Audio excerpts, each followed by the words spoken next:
Story one, I've been involved in scouting for most of my life. From a young kid earning badges to becoming a leader for the 8 to 10-year-old group, I've spent countless nights in the woods. I thought I'd seen it all: wildlife encounters, getting lost, even the occasional injury.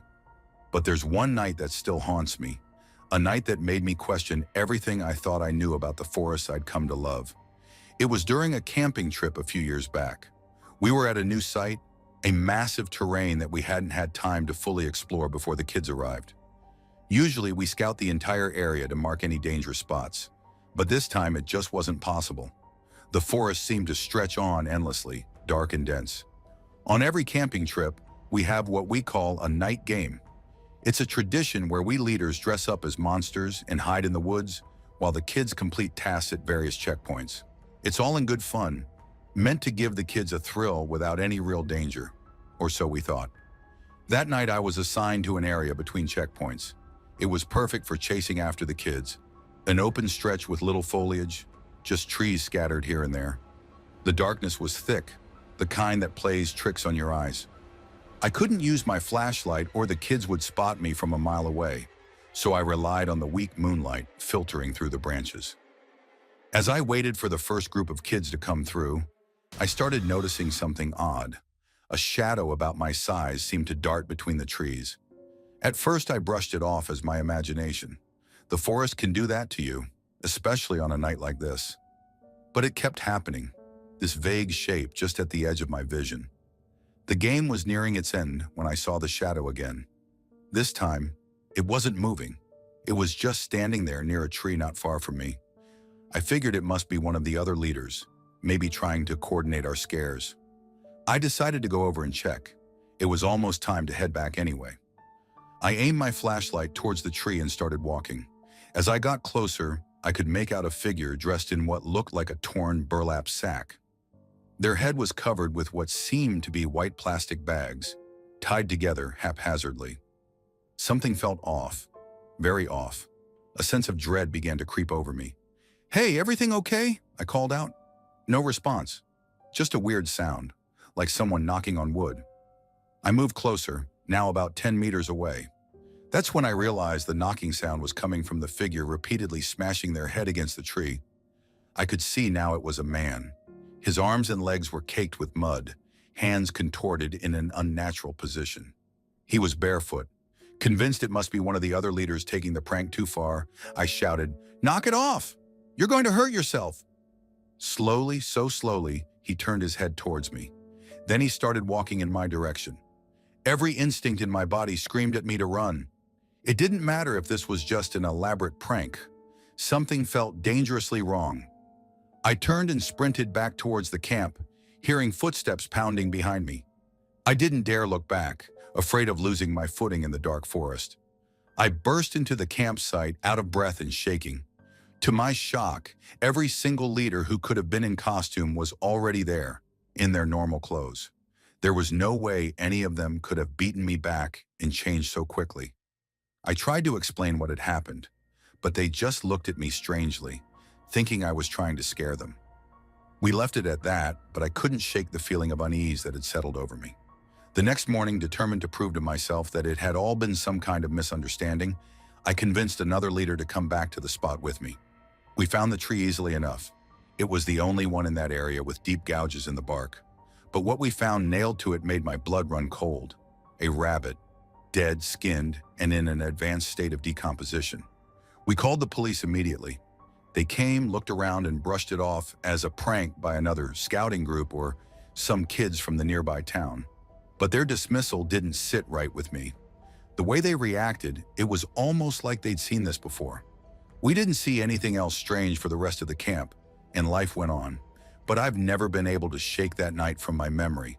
The figure in the woods, the sound of head-meeting tree, the rabbit. I still love scouting, still love the outdoors. But that night taught me something important.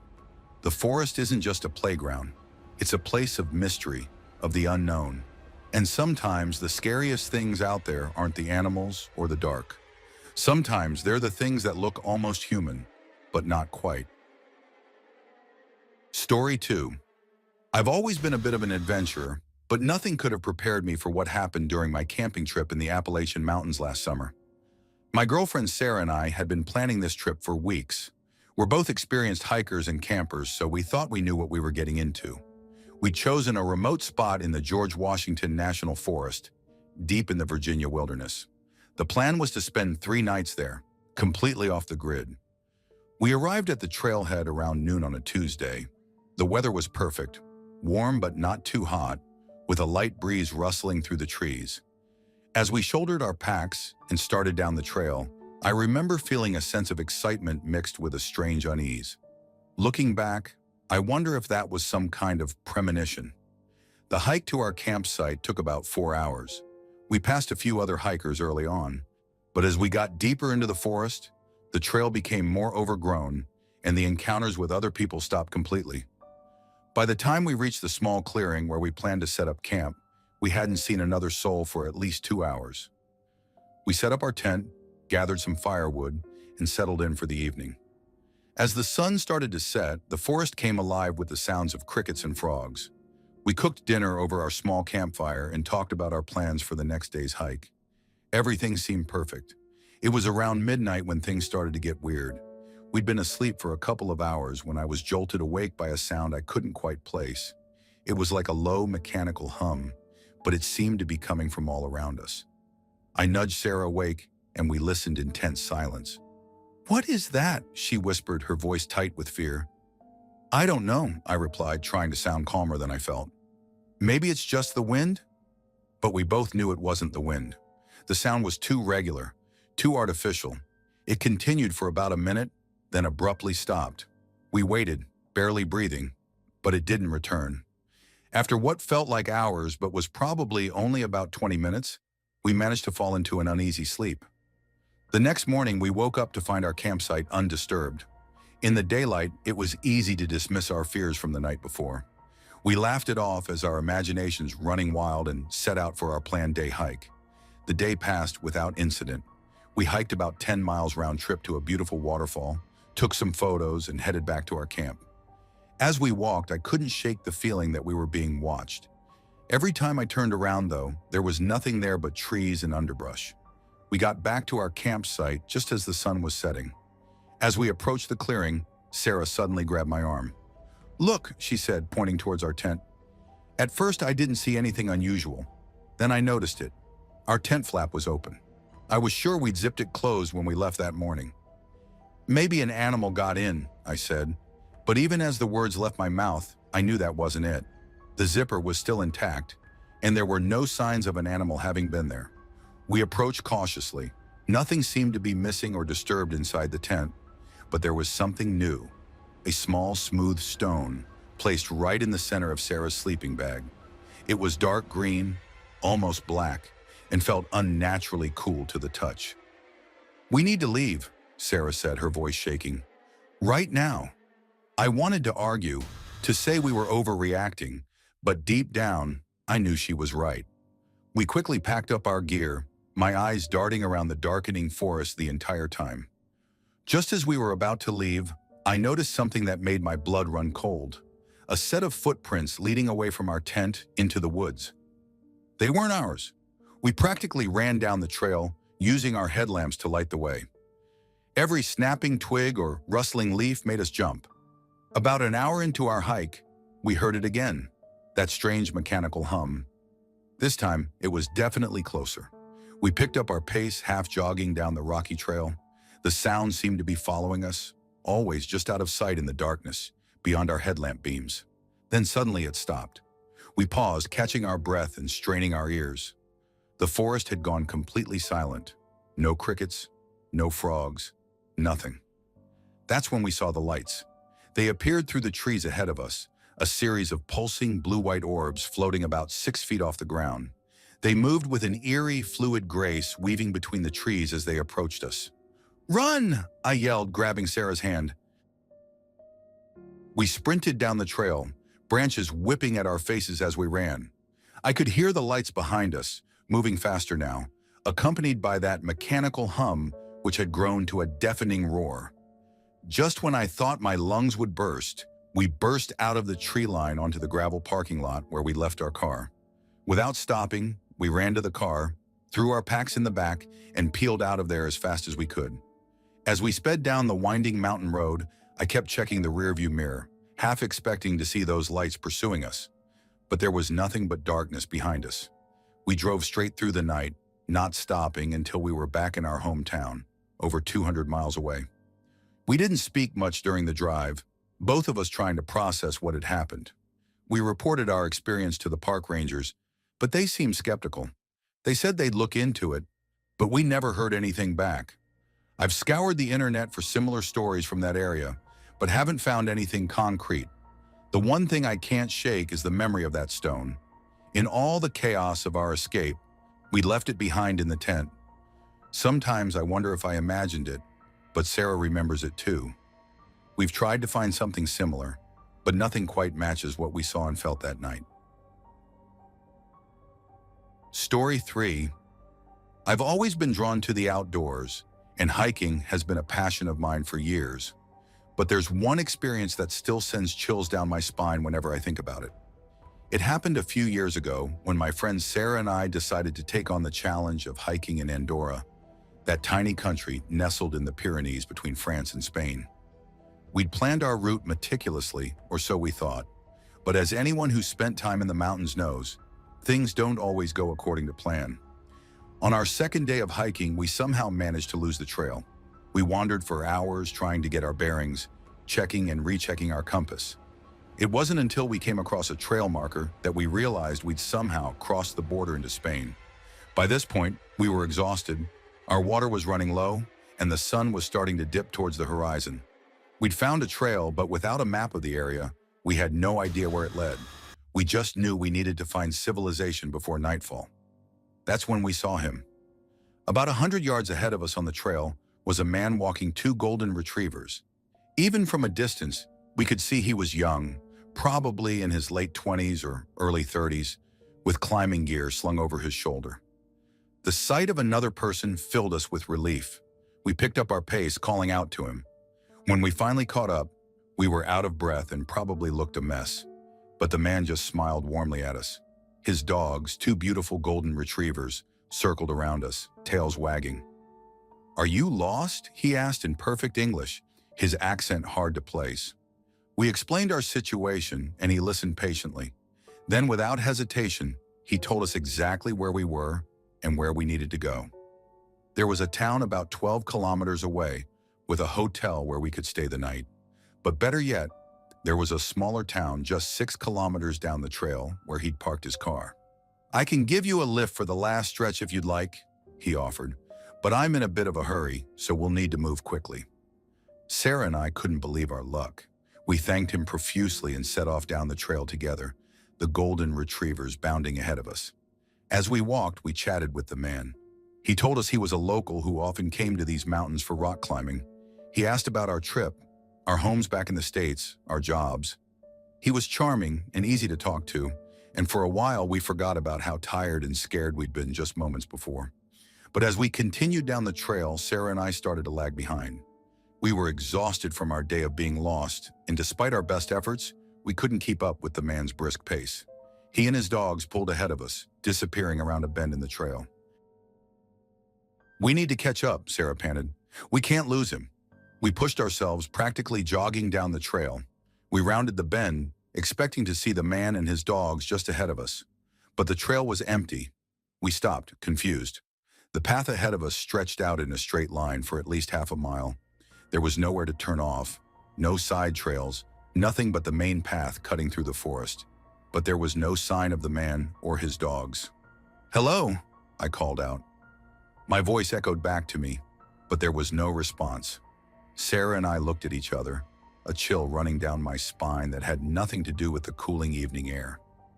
Maybe he just moves really fast," Sarah suggested, but her voice was shaky. We continued down the trail, our earlier relief now replaced by a growing sense of unease. Every rustle in the bushes made us jump. We kept expecting the man and his dogs to reappear around every turn, but they never did. As the sun began to set, casting long shadows across the trail, we heard something that made us both freeze in our tracks. It was the sound of barking, but not the friendly, playful barks we'd heard earlier. These were deep, menacing growls that seemed to be coming from behind us. We turned slowly, our hearts pounding. There, about 50 yards back on the trail, stood the man. But everything about him had changed. His warm smile was gone, replaced by a cold, predatory grin. And the dogs. They weren't golden retrievers anymore. At his side stood two massive German shepherds, their teeth bared, hackles raised. "Going somewhere," the man called out, his voice no longer friendly but filled with malice. Sarah and I didn't wait to find out what was happening. We ran. We ran faster than I thought possible, fueled by pure adrenaline and terror. Behind us, we could hear the pounding of paws on the trail, the snarls of the dogs getting closer. I don't know how long we ran. It felt like hours, though it was probably only minutes. Every time I glanced back, I could see the man and his dogs, always the same distance behind us, never gaining but never falling behind either. Just when I thought my lungs would burst, we burst out of the forest into a small clearing. There were lights ahead. The town. We sprinted toward the nearest building, a small cafe with a few patrons outside. As we reached the edge of the town, I dared to look back one last time. The trail behind us was empty. No man, no dogs, just the dark, silent forest. We collapsed onto the ground, gasping for air. The cafe patrons rushed over, concerned, asking us in rapid Spanish what had happened. But Sarah and I could only stare at each other in disbelief. We never saw the man or the dogs again. We made it to the hotel that night, but neither of us slept a wink. The next day, we cut our trip short and headed home, thoroughly shaken. Story 4. I've always considered myself a nature lover, someone who craves the solitude and beauty of the wilderness. That's why, when the opportunity came up to live in a cabin on the outskirts of a national park, I jumped at the chance. The cabin was about as remote as you can get, 4 miles down a winding dirt road from the nearest paved street.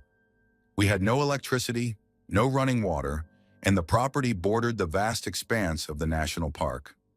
To call it the middle of nowhere would be an understatement. It was just me and my roommate Jake, who was interning with the Park Service that summer.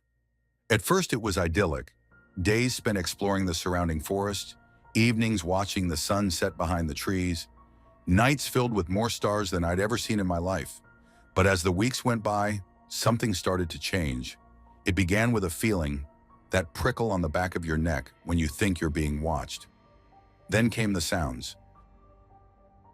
It always happened at night, in those dark hours when the forest seems to hold its breath.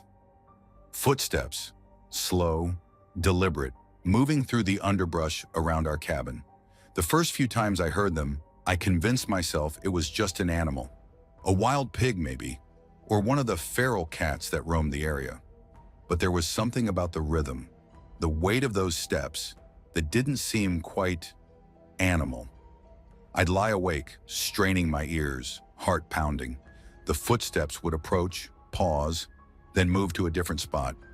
Sometimes they'd stop in particularly overgrown areas, as if whatever was making them was settling in to watch. I tried to talk to Jake about it, but he just laughed it off. City kid, I thought. He didn't understand the language of the forest, couldn't differentiate between the normal sounds of the night and something off. The cabin didn't have a proper lock on the door, just a simple latch. I asked the owners if we could install a deadbolt, but they refused. That's when I started sleeping in my car. I'd park it over an acre away from the cabin, thinking that whatever was out there wouldn't find me. I was wrong. One night as I lay in the reclined driver's seat, I heard it again.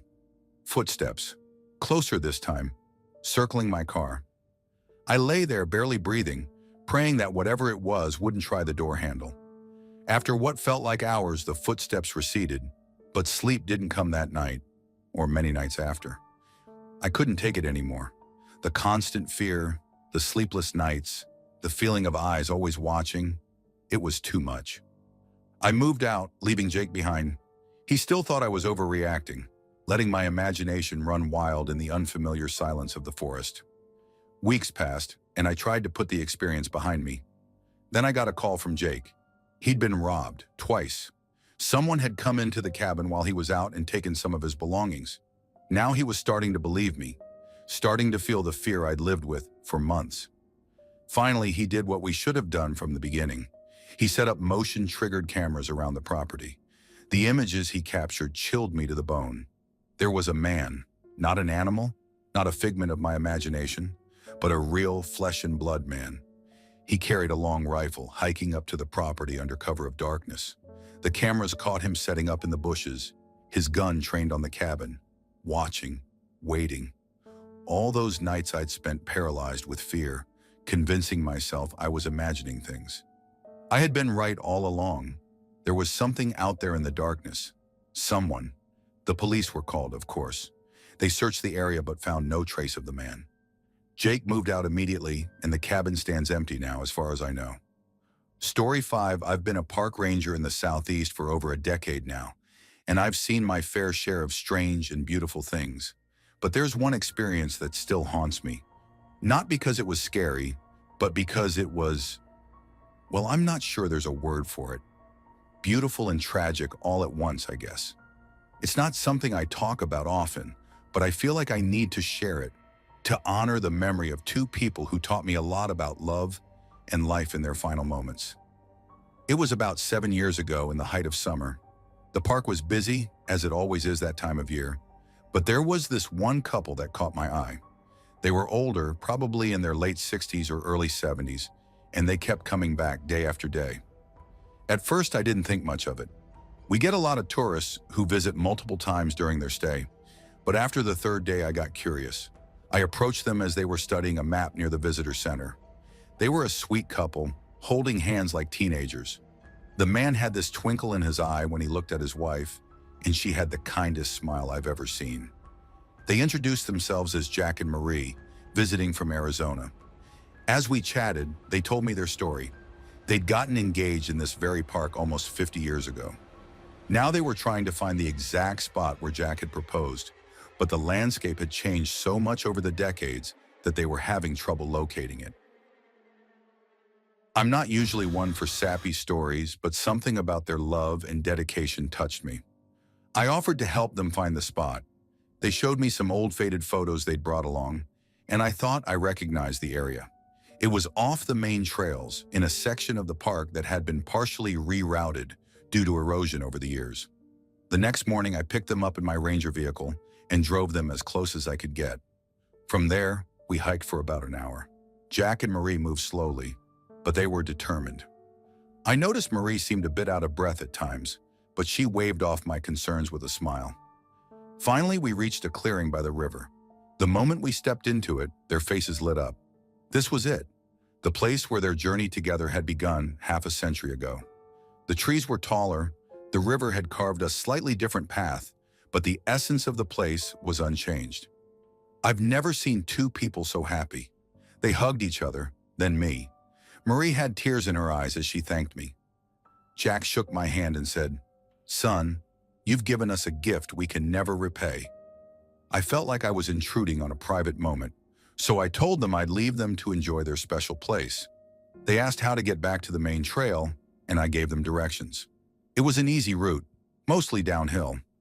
I said I'd wait at the trailhead to make sure they got back okay, but they insisted I shouldn't wait up. They wanted to take their time and soak in the memories.